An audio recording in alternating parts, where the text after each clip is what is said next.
at least the consent agenda item seems pretty, It's not too bad. no, pretty standard, straightforward stuff. Yeah. What about the medical canvas? That's where we are. It's interesting. Isn't that something? What is it? The medical cannabis thing. We got to decide on that tonight.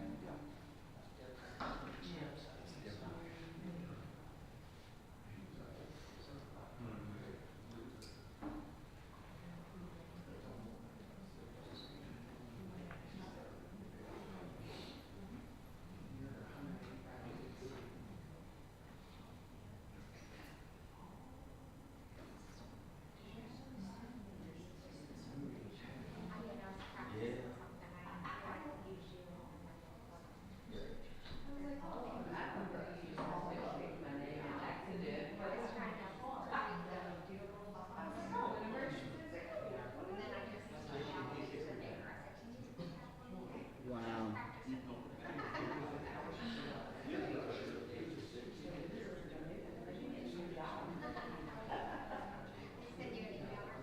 Yeah, I got an email when it was started, and when it was deleted. And of course, the song wasn't at the same time, so. Okay.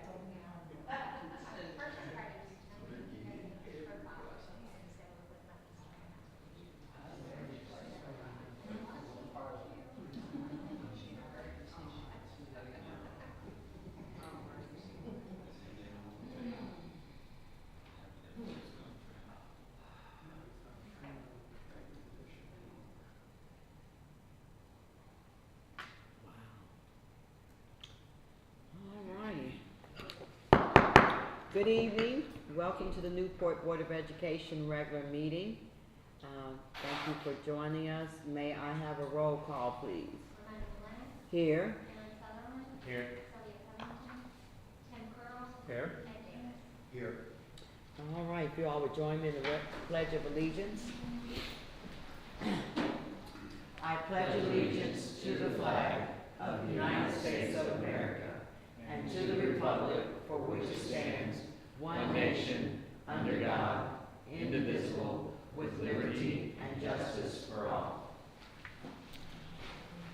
Now we have a moment of reflection.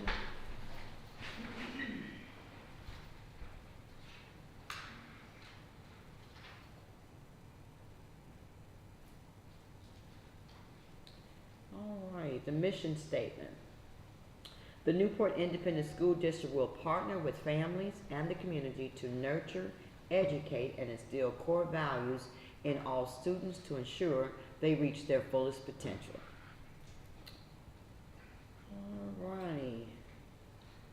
First on the agenda is comments from the audience. Did anyone sign up? All right, next we have our minutes from June 18th and July 10th, which was a special meeting. Any questions, corrections, or comments regarding the minutes? Did everyone have a chance to look at them? Yes. Okay. All right then. I need a motion to approve the minutes. So moved. Second. It's been moved in second. All in favor? Aye. I have to abstain because I wasn't at the July meeting, Okay. but I'm good with the June. All right. Let the records reflect that. Thank you, Mr. Curl. All right. Next we have the treasurer's report. Good evening, you have the June financial report and June invoices for your approval. Do you have any questions? Uh-huh.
Any questions for Ms. Hoover regarding her report and the bank reconciliation statement and the payment of the invoices?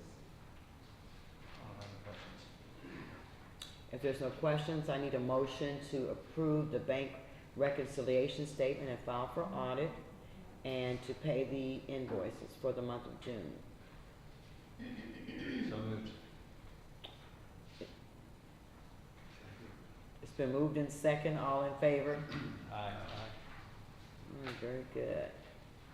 The other documents attached are for information only. Any questions regarding the non-action items? No.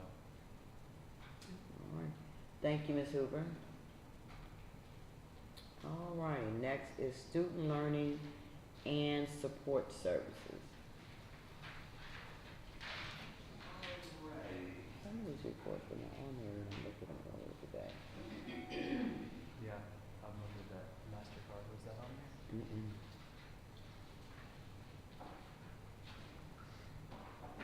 Ready? Yes. All right, well, we had our beginning of the year retreat this week, so Monday, so yesterday and today. So today we did evaluation training. We had 2 good days, and I'm excited about the energy that was in the room. Good thing we only had 3 new people in the room this year, so 3 new leaders to the district. 2 of those were in leadership positions. One was the new PR person, and the 2 that left us retired. So that means, all of our leadership team is back, so we can get some momentum going, continue to do some of the things that we've already put in place. Now again, we got to work on retaining our teachers. Leaders are staying, putting things in place, so we're excited about that. But another thing I want to point out that I was excited about, we had 6 minority leaders in the room. So comparing that to when I first started in 2020, I was the only one. So that was one of my focus areas when I got here, to get more staff members that looked like the students, and we've done a good job with that. So I'm excited about that. Tonight, we are going to discuss the tuition reimbursement programs. So I'm proposing that we do a set amount instead of just leaving it wide open like we've done in the past. That way we can budget for it, we know what we have, and once it's completed for the year, that's it. So I'm asking that we budget $48,400. That would give space for about 8 people. So we're asking that we just give $6,000, I think it came out to be $6,050 for every program that we do. So that would be the Bloom Board, letters, the MAT, and the option 9.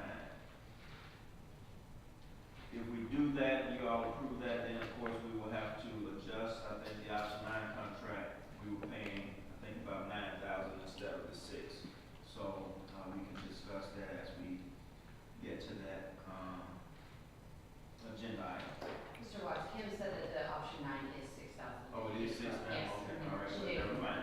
You've already adjusted that. So that's what I'm proposing that we do as far as the tuition reimbursement. And again, that just gives us a straight budget item. We know what it is, and we don't have to worry about going over that. And that's for this year. We can look at it moving forward next year.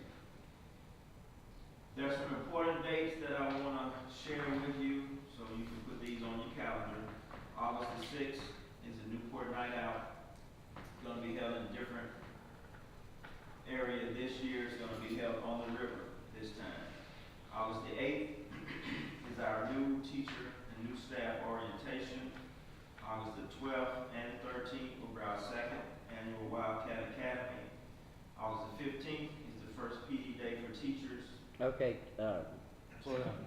slow down so we can write it down. All right. Okay, August the 8th, teacher orientation. Where's that at? New teacher staff orientation gonna be in the PD room upstairs, fourth floor. Time? We'll start at 8 o'clock. All day? Yes, well, how long? 1:30, so 8 to 1:30. Okay, August 12th and 13th, Wildcat Academy. That's Where? at the high school, What time? starting at 8 o'clock, and that usually goes to about 3:15. August 15th is first PD day, and that's at each school. So the schools, will have PD for the teachers on that day, different things. August 16th, home visit day.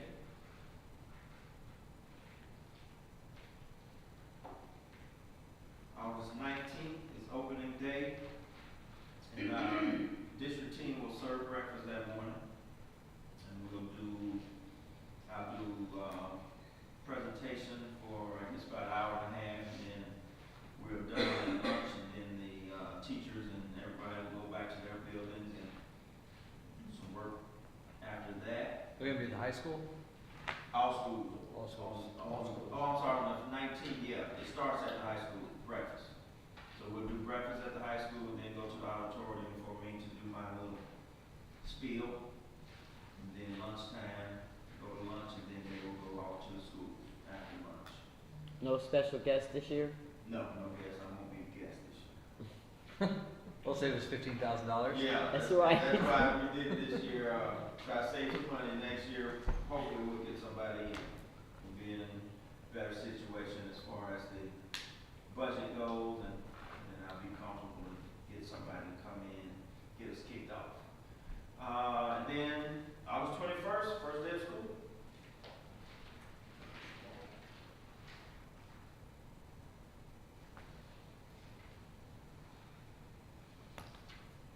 We have a few approval items on the agenda, and I have Ms. Stewart talk about those that she's proposing. Let's see if I missed anything. I think that's it. Questions for me? Any updates on the football field opening day celebration? Well, we're working on that now. Once we get all of that in order and comfortable enough to share, it will be on the 13th.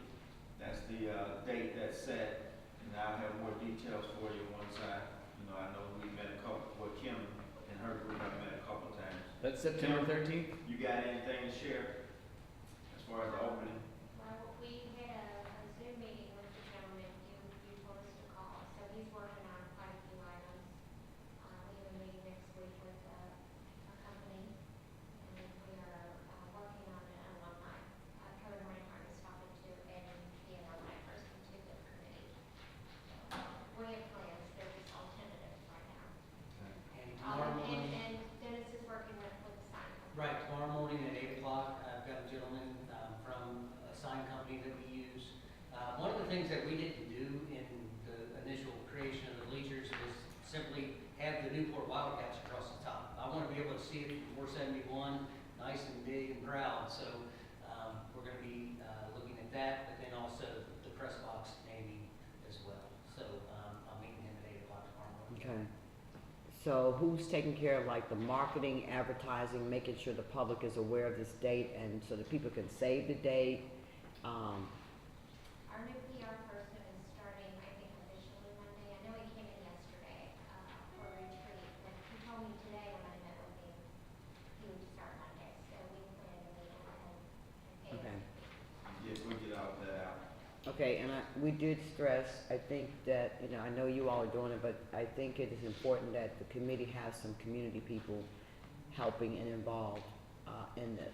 So, I think I shared with Mr. Watts that I think we should, solicit some input and insight from the community. This has been a big ticket item, not just for us, but for our community. They've been watching, the conversation has been in the community, and so we need to include them in this celebration and let them be a part of creating and helping with what to sell, because we need to have their perspective and their on this, because this is not just about us. This football field is important to the community. And when it was shut down, you know, there was a lot of conversation about when is it gonna open, when it's gonna open. So we wanna make sure that this is done right and that we consider them as part of this. Anybody disagree?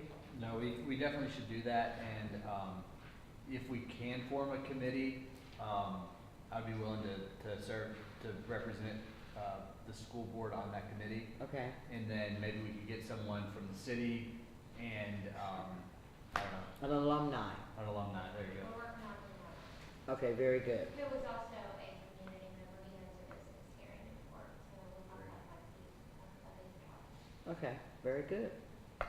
Thank you for the update.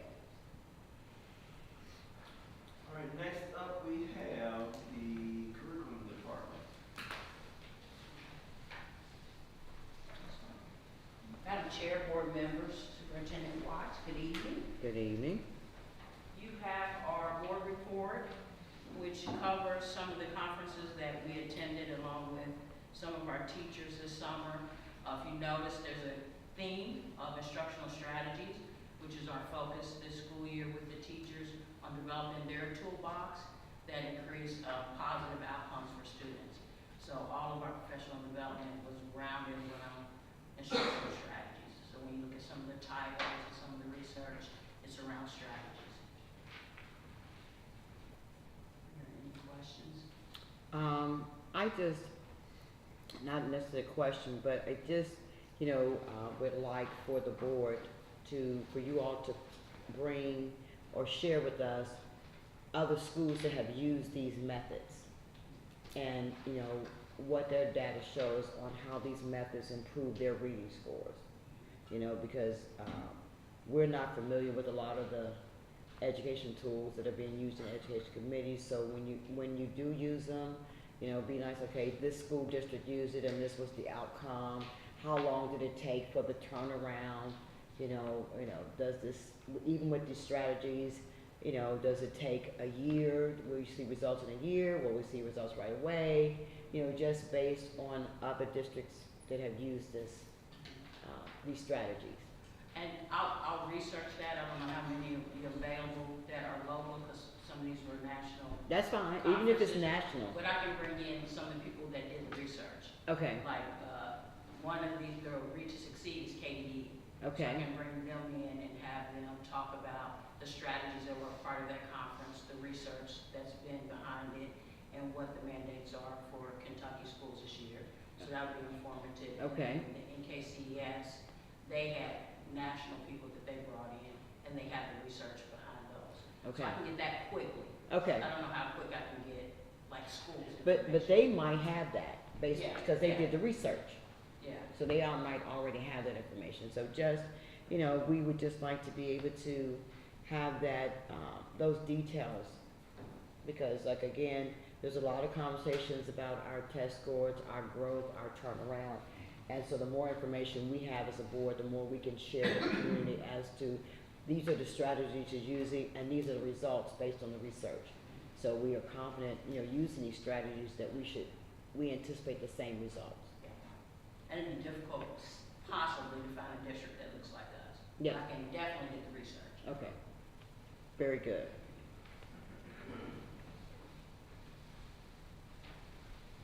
Thank you. Any more questions? I'm sorry. You're fine, thank you, thank you. Appreciate it, it's wonderful that the focus, and most of the strategies are on reading, because that's one of our biggest challenges, that's where the gaps are, you know, because if you can't read, it's hard to learn. I mean, you can learn through audio, but that reading comprehension is key to your success. So, thank you for the focus. DPP update. School.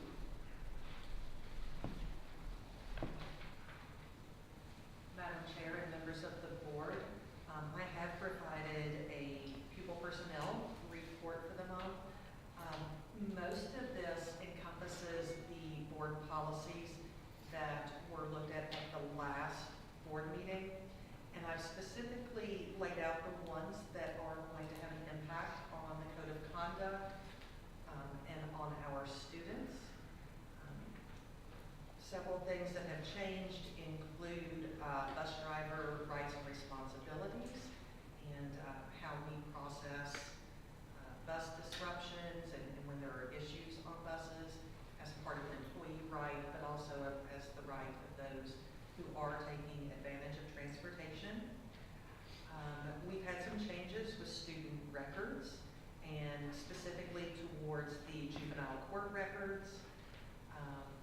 One area of particular interest is the medical or medicinal cannabis policy. And I know that's something that the board wanted to speak to tonight.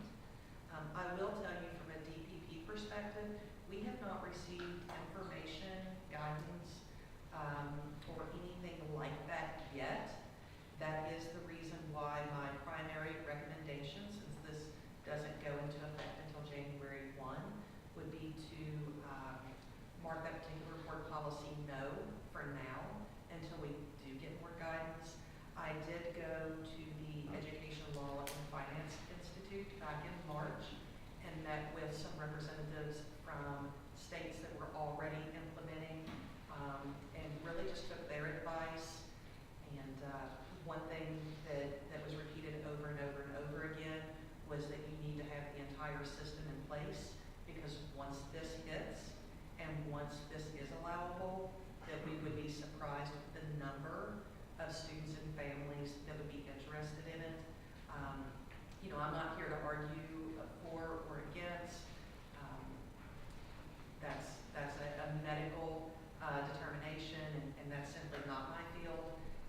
But we do want to make sure that our kids are safe, that our staff are safe, and that everyone understands what that would look like. And as of right now, for the districts that are going to be taking advantage of it, I've not seen anything as far as procedures go, and what that actually looks like in a school. I don't want to jump into it because we do have a lot of changes this school year, and I'm afraid that we would miss something along the way. We have reached out to the Department of Public Health for guidance on this, and next week Newport is sponsoring the Campbell County DPPs. Representatives from the court, including judges and our prosecuting attorneys, to really come together and look at what some of those big changes are before we really take action. Because we all want to be clear, we want to be consistent, and we don't want to confuse our families or our students, because that could lead to some big trouble pretty quick. So I just want to be cautious. Yes, ma'am. How's this, with medical cannabis, how's it different than any other narcotic that a student might be prescribed, such as Adderall or some sort of opioid? So generally speaking, that's a good question, because that's not been outlined anywhere. Going from my experience, we receive a doctor's order for medications to be provided to students. Those come into our registered nurses and our licensed practical nurses, who are supervised by a registered nurse. We know exactly when the student takes it, what to watch for, how to document that, how to make sure the parents have access to that, how we store that medication, who's allowed to be in the room where the medication is stored, even though it's in a locked box, in a locked room, and then the locked room after that. So there's a two-lock method in addition to where we keep those medications, the way we sign them in, the way we sign them out. All of those are questions that we simply don't have. Well, sorry to interrupt you, but I guess my question is, why couldn't we just add medicinal marijuana to that procedure and protocol? If it's obviously a narcotic, it's intoxicating, it's very similar to these pain medications or Adderall or Xanax. Why can't we just say medicinal marijuana is treated exactly the same way other medications are treated? One of the areas within the board policy and the regulation or the law itself is that you have to have a procedure for if a school nurse declines to give it, because they do have the right to decline to give that. I would have to direct you back to the law, and we can take a look at that if you want to, maybe at a work session. And again, we're referring back to our board attorney for that. but you do have to have a special procedure. It's So the question ridiculous. is, what is the special procedure and why? Yeah, Well, there isn't an answer for that right now. if you go to the states, they haven't developed anything, it just, to have the medical card, you have to be 18, so that's obviously gonna kick. Yeah, it's, The way it says, possessor, where can you use, this is from the state's website, again, it's their development and all. Possessor use medical cannabis on school property, unless the school's policy allow registered qualified patients to use medical cannabis at school, with the condition that it's administered by a school nurse or appropriate staff. So what probably, if I had to guess, and I'll defer to Tim on this, it wouldn't shock me if hospitals that receive Medicare and Medicaid prohibit the administration of, see that. much like the off-label compounding pharmacies, doctors won't prescribe the compounding that are with those networks because of FDA concerns. So if I had to guess, any nurse practitioner through Prior's Children, Saint would probably be prohibited from prescribing it because, Tim, what do you think? Well, I mean, it would be violating federal law, because I don't think federal has approved that yet, to my knowledge. they're about to deschedule it. They're about to schedule it from Schedule 1 to Schedule 3. And so Schedule 1 says that, that it has no practical use, I think, something to that extent. Whereas Schedule 3 is, it does have use in medicine. Obviously, the state of Kentucky's legalized this. It's not, it's edibles only. It's not like they're gonna go to the principal's office and go smoke a joint. To me, I had personal experience with clients that are prescribed medicinal marijuana, and it's often related to epilepsy, and it allows them to not have to take some of these more serious drugs that have these side effects on them. And it really is, it relieves a lot of the side Anxiety. effects of these. I had a client who was taking like 3 or 4 medications, and he was able to cut almost all of them out just by taking, and it's not like it's intoxicating dose either, it's a very low dose. Is this a younger client or older? He's about my age. Okay, so that would be another question, is how widespread is this being prescribed to children? I mean, obviously, we have to have that policy. Well, so you have to be 18 or older to be prescribed. Okay. It does say or with a caregiver, so I don't know. Yeah, it sounds like they've left a little loophole there where, There are specific diseases or I don't know what the right word for it is, but Conditions, yeah. that you can be prescribed, but if you don't have those conditions, then you're not going to be Right. prescribed. The big one to me is epilepsy, because it's crazy. You know about this, how they take all this. And epilepsy is the one in particular, the reason why we did want to proceed with it, because we believe that we may have students. Again, it's January 1st of 2025. The board can take action to alter that board policy in the meantime. As DPP right now, we do not have enough guidance on my end from our Department of Education or Department of Public Health for me to feel confident leading this work by August 21st. There's still a lot of questions, even from more of an attorney aspect. what Things does that our we just don't policy know. state right now? No, This will be the first time we've had a medicinal marijuana policy, or Okay. cannabis policy, I apologize. So this will be a first time for us here in Kentucky. It's also further compounded for Newport Independent in our relation to Ohio and the recreational use.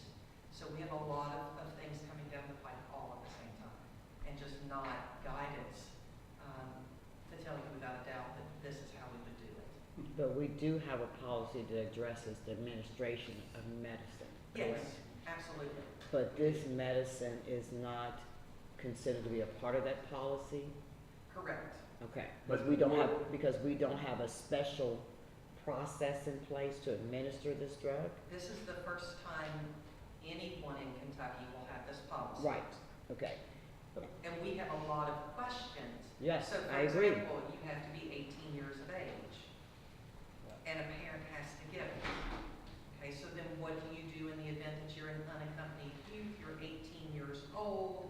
Which and is, you come which and say- you're considered to be an adult. No, it says it would have to be administered by the school nurse, but let's assume January 2nd, we're sitting here, and you got an 18-year-old with a legitimate prescription, you could make the argument that as long as the school nurse gives them their prescription, that it would fall under regular medicine. But again, it's, the way they've written these laws are, for example, they've allowed things in zoning that we don't allow in any other use in the state, but they've basically given local authority to set all kinds of terms and conditions on zoning that you would never do if you were deciding whether you could have a gas station, for example. So it's literally ebbing and flowing kind of by the day. When it comes to nurses refusing to, I mean, is that gonna happen? And what about the Hippocratic Oath, you know? I mean, does that happen, Tim? Do you have nurses that Well, like, refuse for to get? example, nurses can refuse to be involved with an abortion. But those type things. but can they refuse to prescribe, to push opioids in someone's veins because they disagree with? They could refuse, Yeah. yeah. And But then have they you would ever have seen to that? move to an area where you don't give those medications. Right. Yeah. I mean, they can refuse. I've not seen it, but this is a different thing because this has been illegal for so long. There might be some, religious beliefs or whatever, not agree with giving it. Well, right now, you won't even have anything in the county. Newport may have, I think Dayton approved it, so the county voted no. The county, they mainly did that as kind of a placeholder for all the cities to decide whether they want to have it. The zoning interpretation is if you allow, there's like 5 categories, cultivator, dispensaries on it, but if you allow any, you gotta provide for them all, which obviously creates issues for like, say like Dayton, it's not like there's a farm to cultivate, but so again, it's something everybody's gonna work through zoning wise, but. It could actually be on the ballot in November as well. So Newport put it on the ballot? They haven't yet, but they could put it on the ballot. Yeah, you have to, by the second Tuesday in August, you have to have a resolution to the county clerk to have it put on the ballot. The city I represent last night chose not to put it on the ballot. I think they're gonna pursue zoning. I've got another city that voted to ban it. It is all over the map. So it'll be interesting to see how it all comes to be.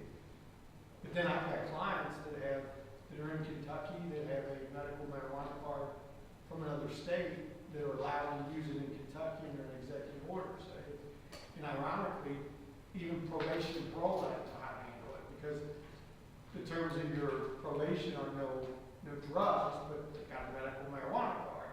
It's to Aaron's point, there's a lot of things that need cleaned up. Number one being the building everybody wants is a bank because you can't use credit card, debit card, or anything. So all these facilities are probably a really good mark for somebody to rob because everybody's paying with cash. So maybe. It happens all the time if you read about it. So maybe if you at least deschedule the medical side, you won't be able to use your HSA card, arguably, unless they clean that up. So every time you come up with a question, you have 14 more issues that could arise. I mean, it sounds like the best thing to do is hold off till we get more information. I agree. Even though I would be shocked if we get enough information by January. Right. Because they love to pass laws, but then they don't tell you how to enforce them. Yes. And we've been here before where there were laws passed and we had to wait until it was developed and discussed and the practicality of the administration needs to be addressed. Yeah. And right now, I'm not comfortable putting this procedure in place and our staff is not prepared to administrate the policy or the procedure. So to me, as a responsible board, we have to consider those who are going to actually be in the schools and be responsible for administrating this drug. And you all need to have a comfort level and a procedure in place because, once again, we need to make sure we know what we're doing to avoid any negligence or liability against the district. Well, we were the first one on the charter school, remember? Yeah. there was no guidance how the hearings That's were right. conducted, so That's right. we drafted our own. That's right. procedures. Who administrates our clinics and nurses and so forth? I mean, do we have like Tri-Health or one of the local hospitals or a physician? Because they're gonna have to be involved with any policies we put Correct, together. correct. So we currently do have an agreement with Christ Hospital, Right. our school-based health But they center. would have to approve it. Yes. Yeah. Some of the guidance, though, that we've been receiving, even with other policies, has been that we have to follow what the Department of Public Health says, even if we have evidence or research that indicates maybe otherwise. So again, I've just briefly sent that to the board attorney, and asked for a meeting so that we can go through these things to make sure that we're on the right side of this for our kids. Yeah. Because there are several changes that maybe don't fit what we might think of as best practice or the evidence that we've looked at, how We we were revisit staff this in safe. a couple months. So just some concerns. Yeah, I would say if the issue comes up during this semester, you just said, number one, the law does not go into effect in January. Number two, we're waiting for guidance from the legal standpoint on how best to draft something like this. So, Be a lot of people involved. And they do outline the conditions that it would apply for. If you guys are interested, it's KYMedCan, KYMEDCAN.ky.gov. And they've got like a frequently asked questions Okay. page. And that, like, in epilepsy's on, you know, I would assume when you deal with children, I don't think, when it says, you know, chronic or debilitating pain, I would think doctors are probably gonna have a higher litmus test for a child than maybe they would me coming in and saying, did a lot of bonehead lifting in my life, my back hurt. You know, I have to assume that. You can have children have like rheumatoid arthritis and they do have a lot of extreme pain with it, or sickle cell, some of those type things, so it's possible. And we do have students with 504s with those types of conditions, yes. You know, it's got multiple sclerosis, muscle spasms, spasticity, chronic nausea, and it does also give a catch-all, anything approved by the Kentucky Center, anything that the Kentucky Center for Cannabis determines. So it'd be interesting to see Who's on that board? who's on that board and has that board even been created and filled. right. Something tells me they're in the infancy stages. To me, it's like you're replacing opioids and Xanax and these other drugs with something that's far less side effects. That's what I say, far So less. I mean, it's the reason why this whole thing passed in the first place. Right. So When I started practicing law, right, and you were getting, you know, they were billing Oxy as aspirin, basically. Yeah, we're not going down that And road. then, I mean, during I'd rather pay a back pop of gummy than an Oxy. Right, right. Well, I think this is, I mean, as a board, we have the duty to be responsible in whatever policies we approve. So, I think when we get to that on the agenda item, I think the board is, based on the conversation, would like to vote no. It'll be the first box First that we box, check on yeah. that board policy. Yeah. And do we then, have to vote on it tonight? well, on the policy, we need to have something in place, right? I thought it. We do, because we need to let students know. It doesn't happen until January 1 though, right? Right, but we don't want to be behind the eight ball. So you want to pin it and revisit with, because do you really think there's going to be more information based on our legal system than the legislator in a couple months? Doubtful. So I think if we do, we have something in place that addresses it, and then, once there's more information, we can get an update maybe in a couple months, and we can always change it. Well, plus you're waiting to see if Newport puts anything. Right, on the ballot, We have to so, go with what the city right. says as well, so. right, so, It's good you bring it to our attention, because we do need to do stuff. And Just to be clear on Newport, it's not whether Newport's gonna allow it or not, it's whether Newport's gonna allow dispensaries or not.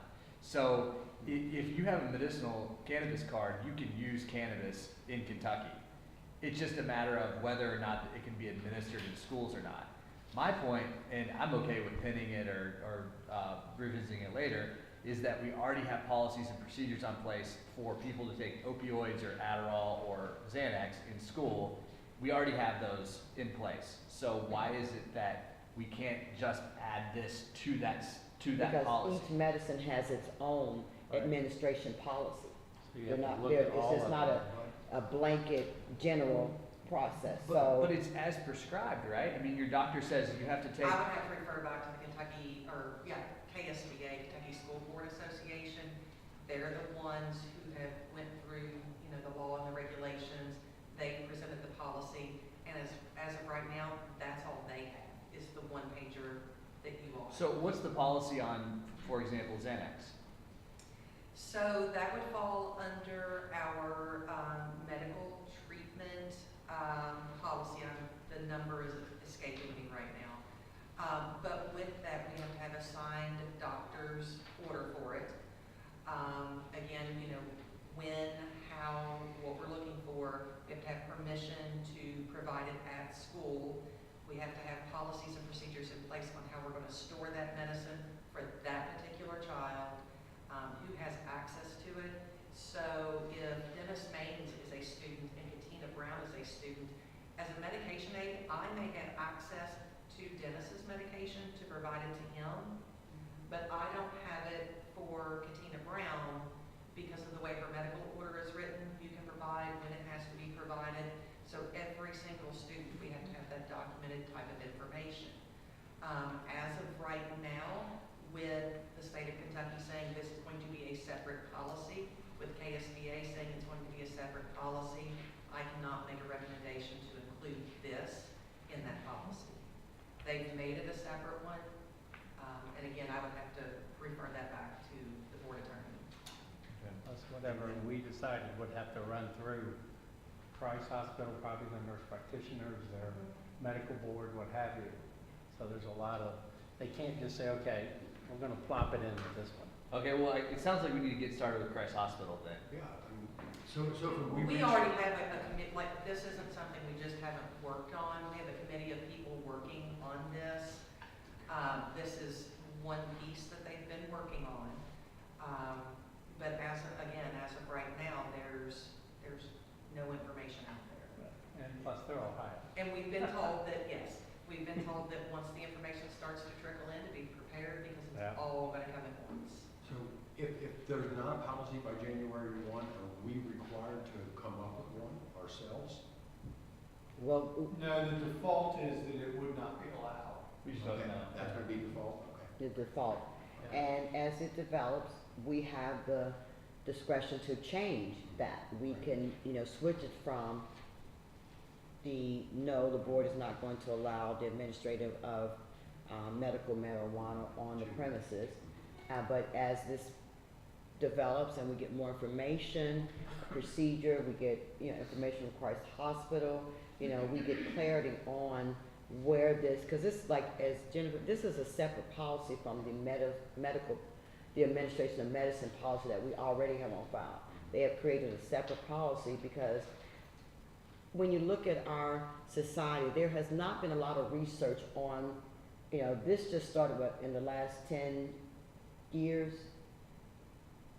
that they've been, you know, making it legal. But before that, it was an illegal substance. The benefits, the negative, the pros and cons of this drug was not developed. When this drug became, when they started changing the laws to allow people, it became a nightmare for the workforce. Workers' comp didn't know what to do because most of the laws, you were fired if you tested positive for a drug.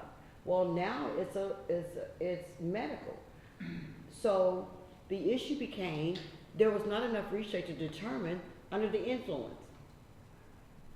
See, with alcohol, the research had been done. They had determined what was considered driving under the influence. But with marijuana, there was no such research. So this is still, you know, evolving, growing as it becomes part of the medical, because now they're done research.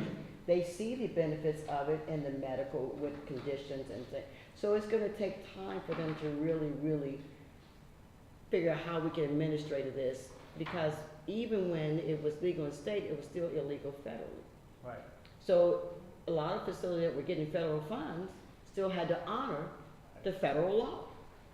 So it really does, it's a lot more complex, but we wanna make sure we get it right. Yeah, I'm on their website, and you can get it if you're under 18, by the way.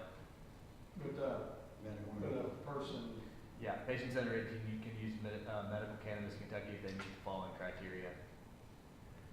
They just have to have there's all kinds of things that you gotta do.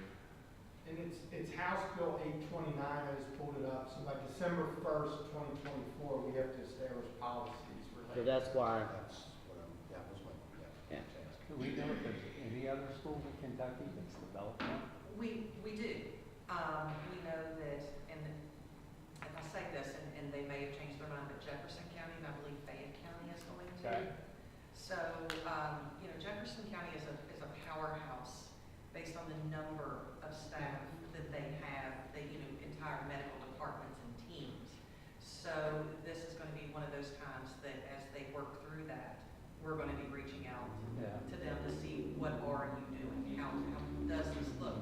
Because this even opens the door, eventually, we'll be here at a board meeting, and we'll be talking about employees and their. I was gonna say Yeah. the additional cost that will come with making sure we have the staff that's qualified to administer, correct, and monitor and watch for the reactions. Staff wanting to Do it. be able to do it. Well, it does say you have to include in your policy a process by which a school nurse or other school staff member may refuse to administer or Yeah, that's in supervise the, Yeah. that's in the So you also policy. need to make sure your contract, if you were Christ, that whoever they provide, they would comply with board policy. Does KSBA ever share those when they because they get them from the other schools, right? KSBA actually sends out the policies and procedures, Okay. and then usually they'll give you two. You can request additional, if there's something in particular they want. We work with our policy advisors. Usually we go through Ms. Falsterman actually, because she can get us an answer quicker than anyone. So we can make suggestions or say things that we want, and they help us with the verbiage. Right. I'm also concerned because as we go down this route, within the next 5 to 10 years, maybe sooner, maybe this time next year, we're gonna be talking about, and what about if employees Right. take medicinal cannabis? What does that look like? Well, We already That- know. that- We already know what that looks like. that's That's the from whole other states. problem, just from like a DUI, like, if you have blood alcohol over OA. That's right. Marijuana, they draw blood. Well, you could have smoked a joint 2 weeks ago. And it's still in your system. And then you're fighting a DUI charge, and they're saying, I got proof of that. So, a teacher comes to school, the SRO, and stick a PBT in and say, hey, you smell alcohol, Yeah, and that's what, and I don't think they've really been able to determine how much cannabis you have to have in your system, or really the measure of under the influence when it comes to cannabis. And there was a bill proposed that didn't get traction, because of the other thing you get into too, it's simple. If we suspect a teacher is under the influence, you have the right to probably could cause show us a PBT. Supreme Court of the country has ruled that requirement to ask somebody to submit to a blood draw implicates the Fourth Amendment, right to self-incrimination.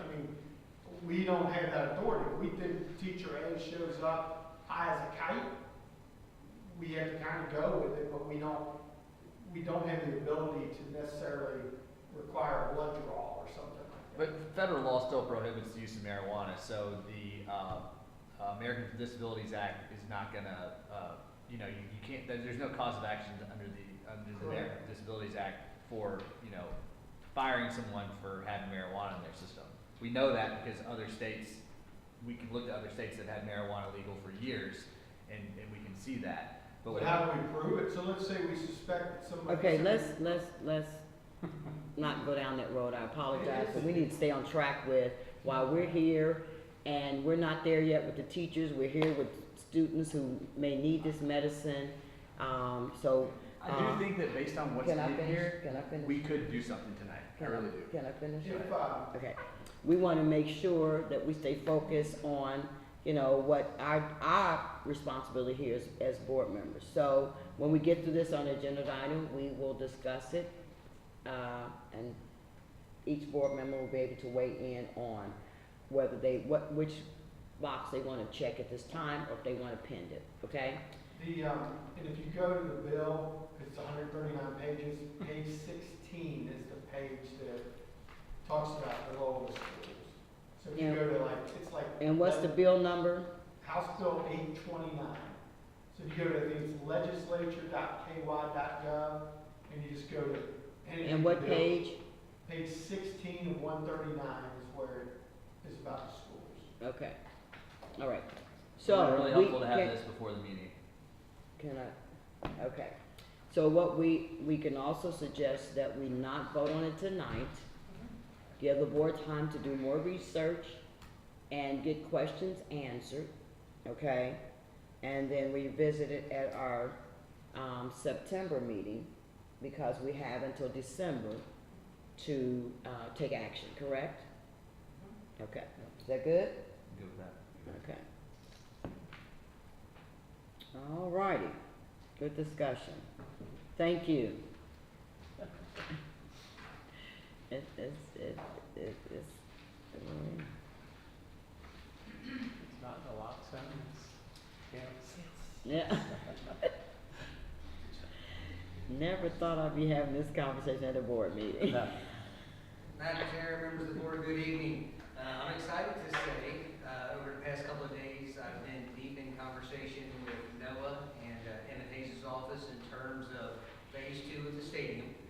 So we're really starting to get into some of the details in terms of the restroom addition that we're going to be adding. So Noah's asking me questions in terms of what we would like to have and just some of the finer details so that he can narrow down the obviously the cost, the design of the building itself. So I'm excited in the fact that it's rolling. We're getting things going more and more. So actually at the next couple of regular meetings, August and September, we're going to be presenting to you the BGs and the different proposals and the approvals for the bids and so forth. And the So- designs will be included in that? Yes, we'll be getting all that information to you. So I just wanted to let you know it's coming. Okay. And I'm just excited about the fact that, we're finally talking about what it is these things are gonna look like and so forth. I haven't seen any kind of drawings yet. We're just still pretty much in the design phase in terms of what we want included, and, such as the concessions, the men's restroom, the women's family, there's gonna be like a maintenance room inside, just some of the details of the building. And we're gonna keep costs as up front in terms of keeping it to a reasonable number for us and in considering our future plans and the work that we still have left to do. So I'm excited about that in terms of the ball is rolling. As well, over the next couple of meetings, we'll be bringing more information pertaining to the CTE renovations that are going to be taking place at the high school in the spring. So more is coming, and I'm sure we'll probably have either Noah or Joe at probably the August or September meetings to get into more detail. It wasn't necessary tonight, so we're moving forward with that. I didn't put it in my reports. I didn't have the information yet, but we've had a dead locust tree out here in the parking lot. So we do have a tree service coming in later this week to remove that, and then we'll figure out from there what to put in there. He's going to go ahead and remove the stump as well so that we can have the ground ready to replace it with another type of tree. I did include in my report in the facilities section, the first item there. Dr. Michael at the intermediate school is working with the 4-H extension office in the area that we call the Wildcat Sanctuary. That's the grassy lot down at the south end of the intermediate school along 9th Street there. They want to build a garden. So I just want to make you aware that we'll have to prune some of the trees, not cut down any trees, but prune some of the trees so that we can get a little more sunlight in there. So that's something that there's a large group working with. I know Dr. Michael was on a Zoom call the other day with a dozen people working on the ideas and so forth to get that project underway. Trying to think of anything else in here. Do you have any questions, anything you want me to expand upon? There were some other trees that were brought to our attention that were, you remember that? Those other trees that were. The ones that were dying Yes. and hadn't been watered? Yes. So, well, my question is, do we have a landscape company in place, or is it, employees that are taking care of the grounds? So, on Monday, we met with the landscaper that planted the trees. He does not feel as if the water was the issue, because the majority of the trees are perfectly fine and healthy. Okay, So he is reaching out to the grower, the arborist that actually grew the trees. He has some kind of suspicion that there may be something either in our soil or in the root ball itself that could have caused the death of about 5 trees. okay, So, we are working with him, we're hoping that they're gonna work with us in terms of the replacement of these. We have since purchased a water hauling tank, a pump, so our guys are down there watering them 3 days a week. He doesn't feel that the water was the issue, but he feels that maybe something in our soil. right, So I don't have any more information about right. that. So who's responsible for watering our grounds? Well, Is we that- are as the maintenance. Okay, okay. We just didn't have the water at the stadium, but, since, when, earlier when we planted them, they were getting plenty of rain, just during the month of June. That's when the drought really hit in, and, Okay, unfortunately, we saw the Right. effects of it. and I would say it needs to become a focus if we're gonna have all these, greens on our grounds. Maybe somebody should be assigned to that, cause I know in the past, we have actually had a private company that took care of our landscape, and if we're not going to, have that anymore, then maybe we need to designate somebody. So if that's a need, because, people may not have the skills, cause I'm horrible at it, Well, I mean, it seems simple enough, but everybody does not have that skill or is mindful, of plants and trees and landscape. It's just, we're all different. And, my plants in my house are begging for somebody to be more in tune to them, because that was my husband, that was important to him. But, so it's just a suggestion that if what you're doing is not working, then maybe there's something we need to do different, or a suggestion to the board that we go back to the, service.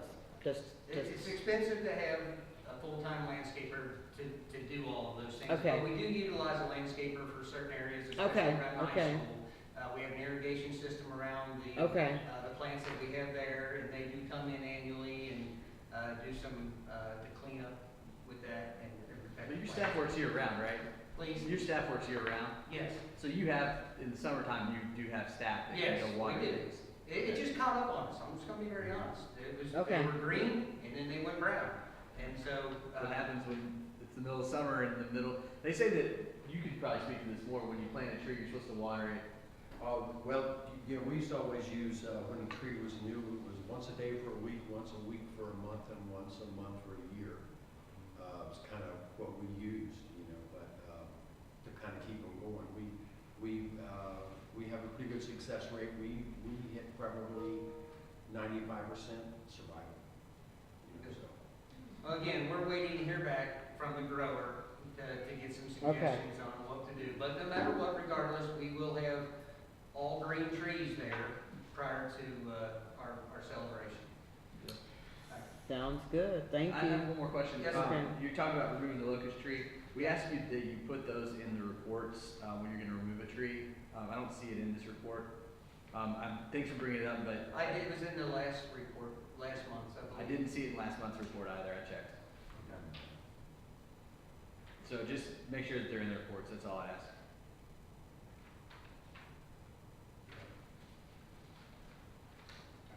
Any other questions? That's it, thank you.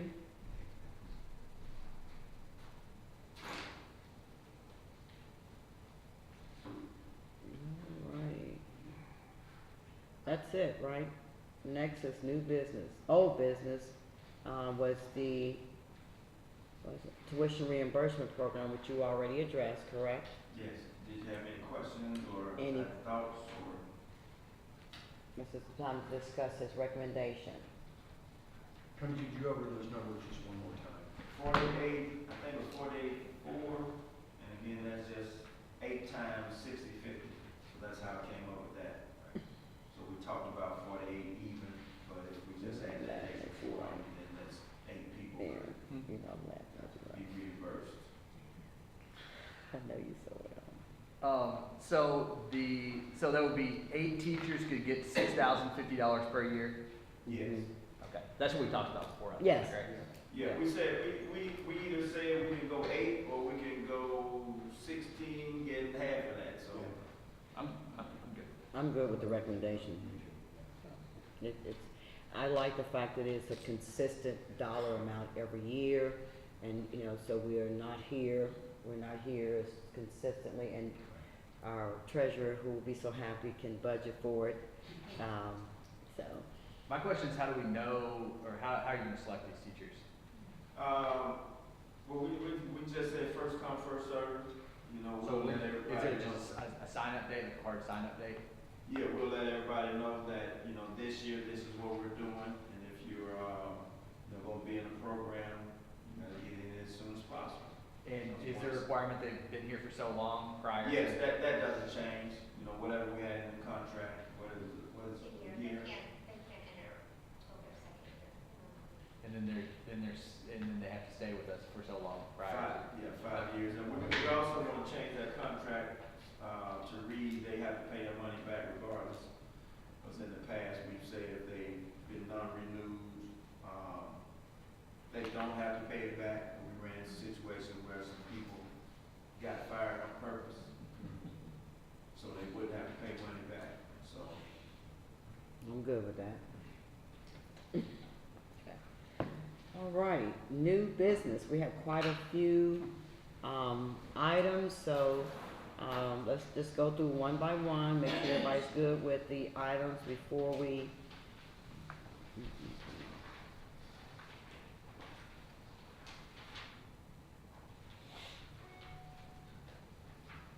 So we have the personnel report that outlines the people who resigned, retired, hired. Any questions before we approve this document? All right, the unaudited report, annual financial report from Ms. Hoover.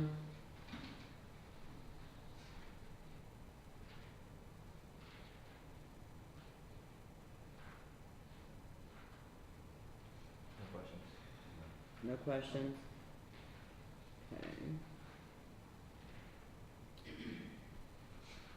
And the board privacy letter from Ms.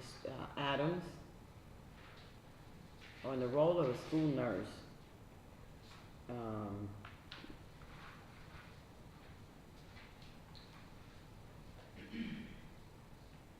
So this document, who can answer this question and why this document needs to be approved? No, the new business item is to add a third nurse, and this was Their duties. yes, this is their reasoning behind it. I don't think we have that. Huh? Is that on? What's it It's called the role of a school nurse, Yeah. and it has all the data on the students that they see, and I guess why you need another person based on these numbers. Is that what this recommendation We is? had a third person, but they were paid out of ESSER, and now that ESSER is no longer, we are requesting that we Add them continue to the have pay, it. out of They general will fund. just be paid out of general fund, so that's really all that's happening. He doesn't have it. I didn't have it earlier, but it's on Yeah, here see, now. a lot of these documents were not showing up. Now, Like, your bank reconciliation was not statement there. was not showing up in my e-meeting checking on till I my got side. here. Your DPP report, so a lot of these documents, and I have the role of a school nurse in mine. Yeah, I have it now, But but it Aaron- wasn't there last night. Aaron doesn't have it. Yeah. You gonna Not everything refresh? was- I just did. Not everything was added. Huh? There were documents added today. So Okay. if you didn't log out or log back in, you may not. Oh, okay. That's fine. I'm good with it. You good with it? You can look at mine if you don't have it, so you don't have to log out. And it just, Who developed this document? who prepared this document? The questions for that. Okay. Here, Just log out real quick. okay.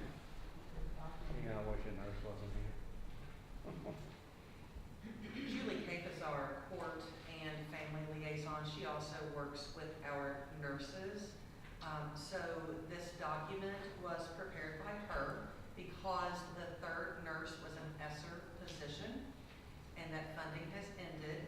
And then, data had to be collected to make sure that this was a needed position, that there was no other way to cover it, and then we weren't coming to the board with something, that was ESSER without the data to support it, to make sure that this is actually something we needed.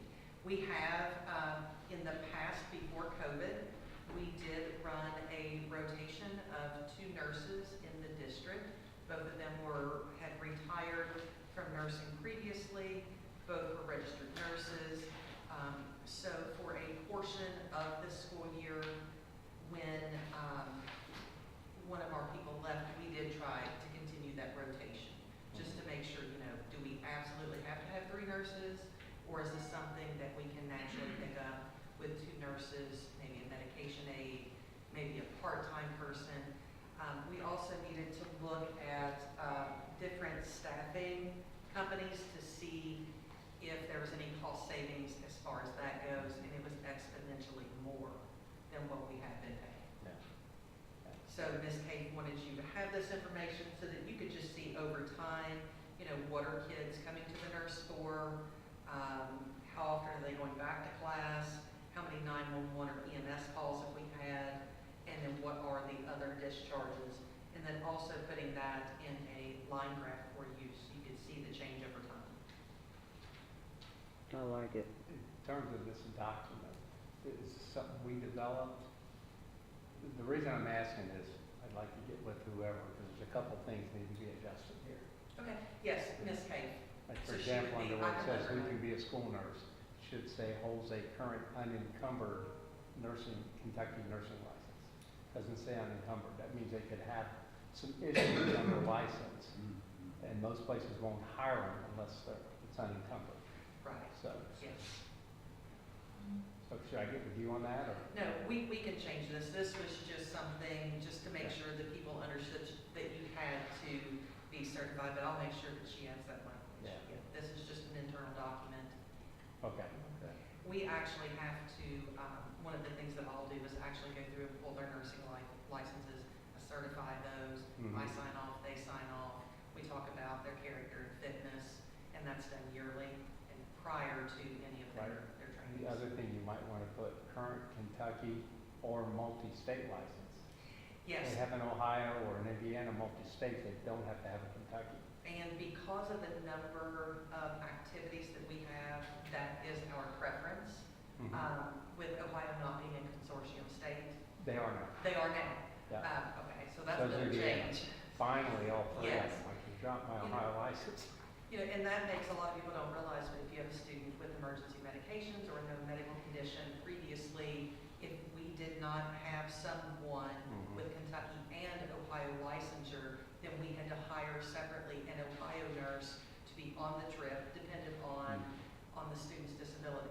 So we've had over the years several kids, if you have epilepsy and you have a rescue medication and you're going to the museum center. In that case, based on your medical plan, we might have, a Kentucky nurse, but as soon as we get ready to cross the river, then we have to have an Ohio nurse. Our other option has been to have, call it EMT or something like Right. that, and But really even work if through those laws. you had an Ohio State multi-license, they can work here in Kentucky now. Yes. So Fine, if Ohio got on board. So I'm just saying, that way you're not relegated that they have to have a Kentucky license. Mhm. They have a multi-state, it is good in Kentucky. And we'll also reach back out to the Department of Education. Sorry, but I had. No, it's fine. Any more questions regarding this nursing position? Okay. And then this is, number 4 is something we do every year, form this committee by law. Any questions regarding that? Number 5, the security letter prepared by Mr. Adams and his team. And then number 2, the second reading of the KSB annual and procedure updates.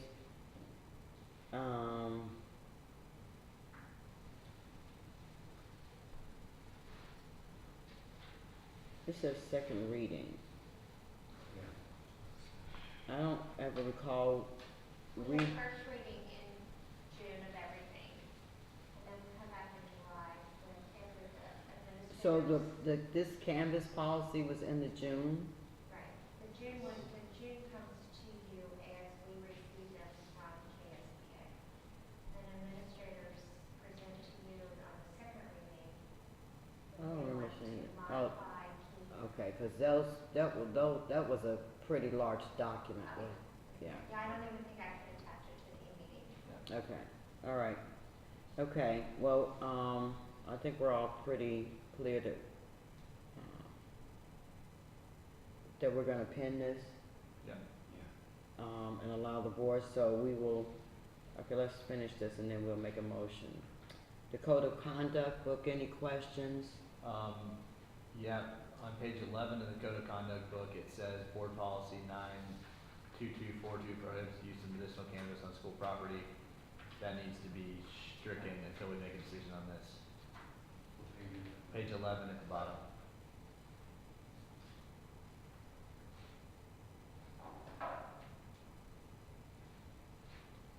Page 11,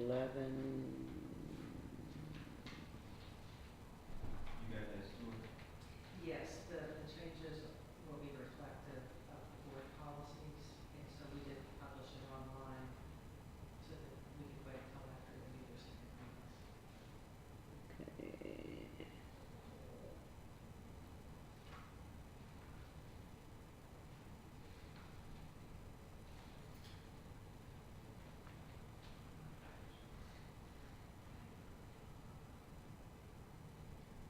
This Code of Conduct update, these are based on the KSBA policies, is that right?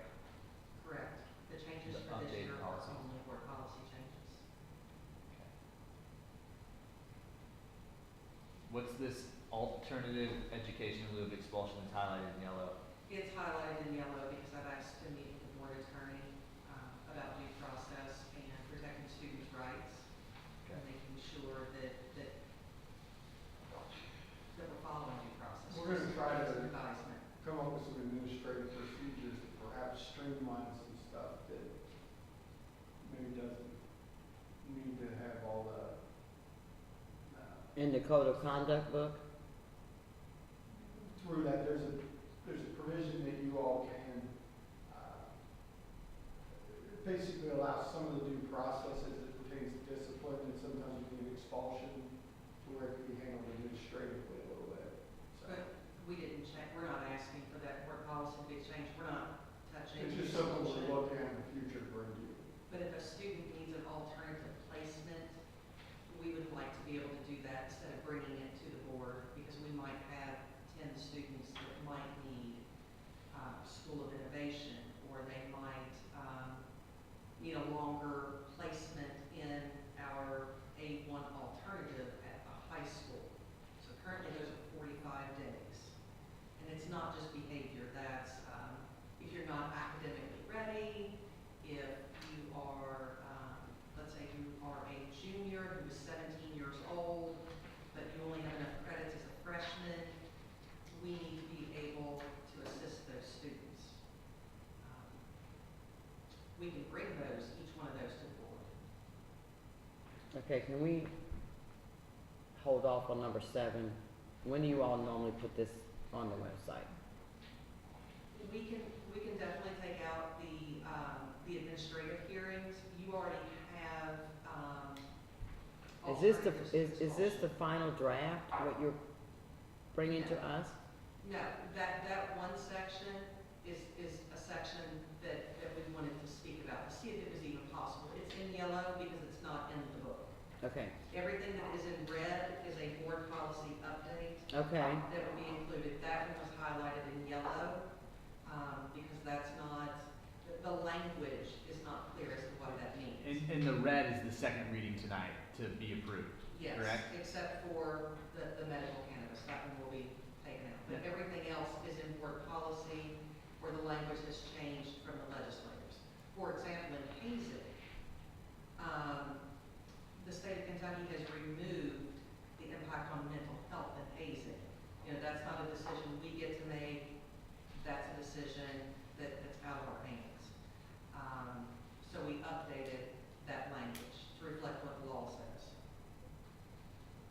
question on this dress and appearance, that we have a whole thing of inappropriate items and appropriate items, and then now we have this new policy for dress and appearance. No extreme form of personal experience will be allowed to interfere with the educational process.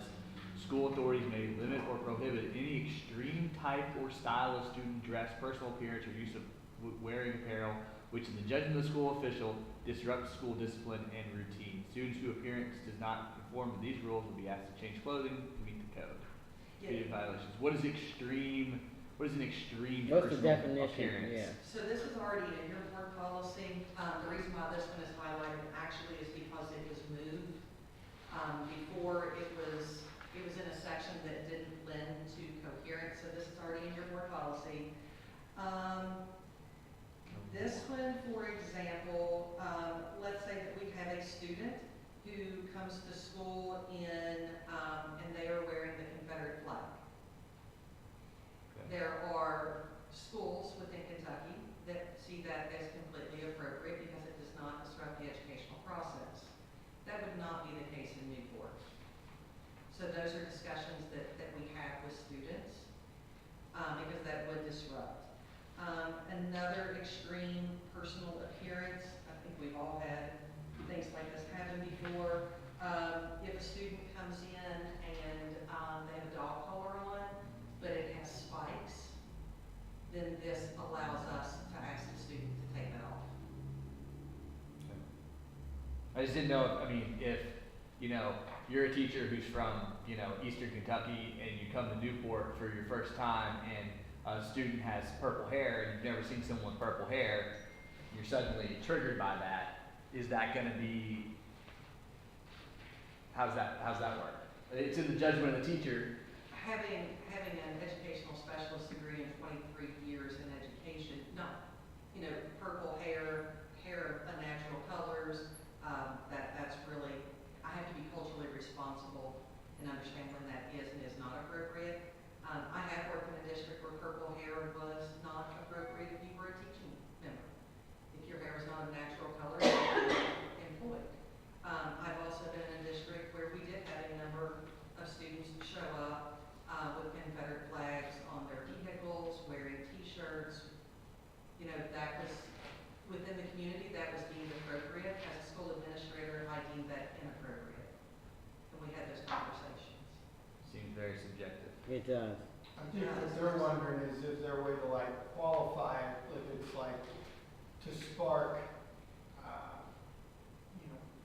debate, ridicule based on a person's race, gender, I think what you're saying is there a way to qualify what type of. Extreme behavior. Yeah. For example, we've all heard judges say, Yeah, what lose the defines? headgear because somebody's got a nose ring or something, that's in court. Whereas obviously, I don't think in a school setting we could say, lose the headgear to somebody who has a piercing that is, but we've all seen persons wearing a black robe do that. This seems like something from a law school or a bar exam hypothetical where it's like, this policy. I see it in officiating when they want you to police what kids can and cannot wear, and I like to say, that's expression, if a player wants, has a head, I don't know what it's, but I'm like, but can you just say, hey, I'll try to tell you that's not appropriate? I'm like, not my job, and, I get what Well, Eric's saying. it does kind of, inappropriate items include. We man can dirt flag if we want.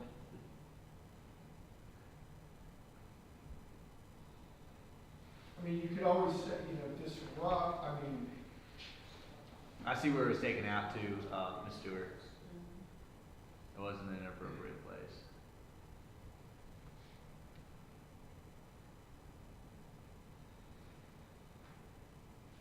It is getting tough. I'm involved in a case involving a teacher who made a comment about two students that were in each other's desk area, and the comment was made to stay out of each other's Kool-Aid. And that's been interpreted as meaning implicating LGBTQ. Whereas there's a video of Cory Booker in 2020 telling now, you know, the time candidate Biden to stay out of the school aid. You know, so, you know, one person believes it implicates LGBTQ issues, suicide and all, whereas I don't think Cory Booker was inferring it was no, he was saying that then candidate time Biden was getting into something that was Cory Booker's issue, that, you know, that he was champion or something. So, and that's one of the arguments is, how in the world would somebody know that term should lead to action on your license? Because I wouldn't have thought that the term Kool-Aid involved LGBTQ. It's so subjective. It's but- subject to interpretation. Yeah, Very much so. it's all right, we don't have to beat a dead horse on it. Thank you. I think if you guys want, you can adopt it and then maybe perhaps, Revisit it later. yeah, I mean, Aaron, you and I could sit, you and Jennifer, I sit down and come up with some decent language to revisit it. I think you need to have something. Yeah, gotta have policy. I think that's probably like that, so it does give you some latitude, if you start trying to list everything. You're right, right. Yeah, I mean, yeah. it's like my mom tells a story that when she was in Sunday school, her, in the 70s, her Sunday school teacher wrote down all the cuss words they weren't supposed to say.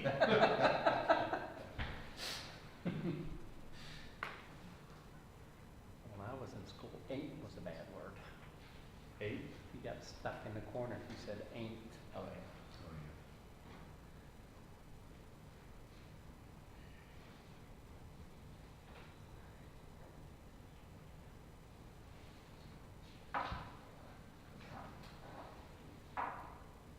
So, Dennis, we're doing, flooring in the high school. This is an old project. This is when we were replacing carpet in the intermediate and high school. The BG1 revised is being brought to you, excuse me, just to revise the funding because we had to finalize the project after ESSER 2 was done. So the funding will be split between a capital outlay, excess funds that I had mentioned at the last meeting that we did have some excess capital outlay funds, and then ESSER funding. So the BG1 is just a revision in the funding. So there's And no getting some of change? those final bills. There's no change, and then that's why you also have the BG4 and the BG5 along with it to finalize. The project is done and over with. We're just kind of wrapping it up in a neat little bow and making sure all of our records are accurate to submit to KDE. Perfect, thank you.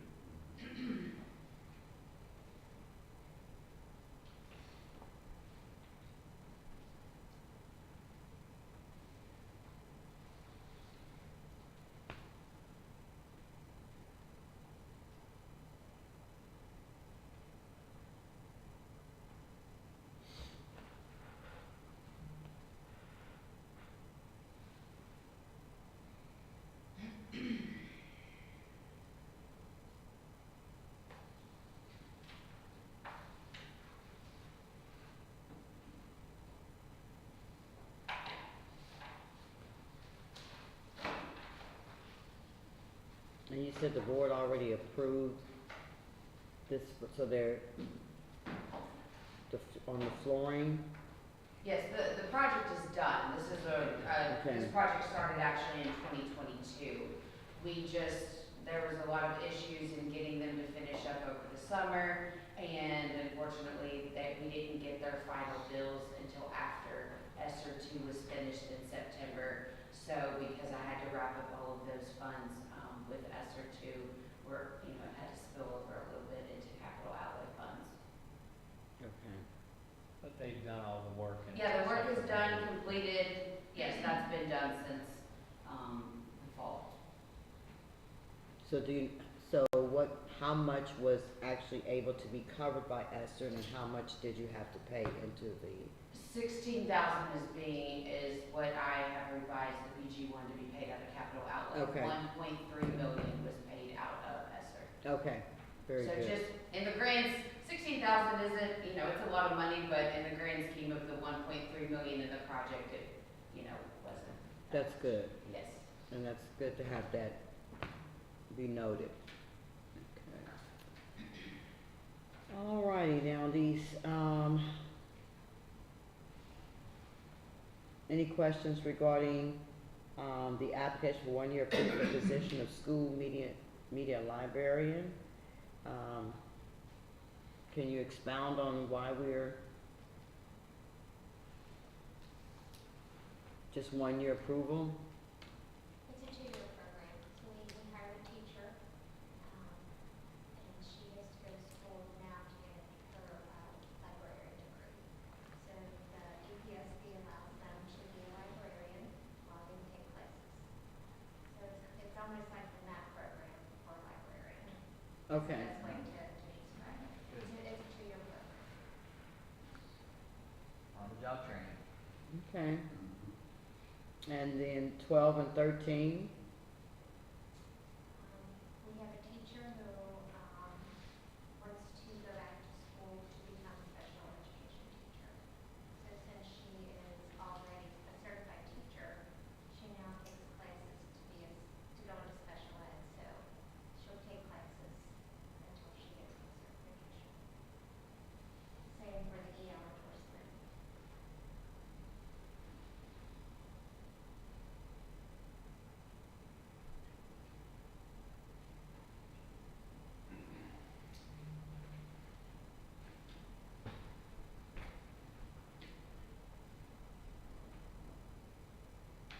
and so these applications for full emergency teacher, I mean, these are people we hire, but they don't have their certification yet, correct?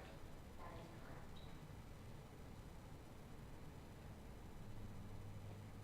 correct. Now, 11, 12, and 13, any cost to the board? No. Good question. Okay. Is everybody okay with the consent agenda items? Yes, and we're gonna remove. And, yep. Can I do that?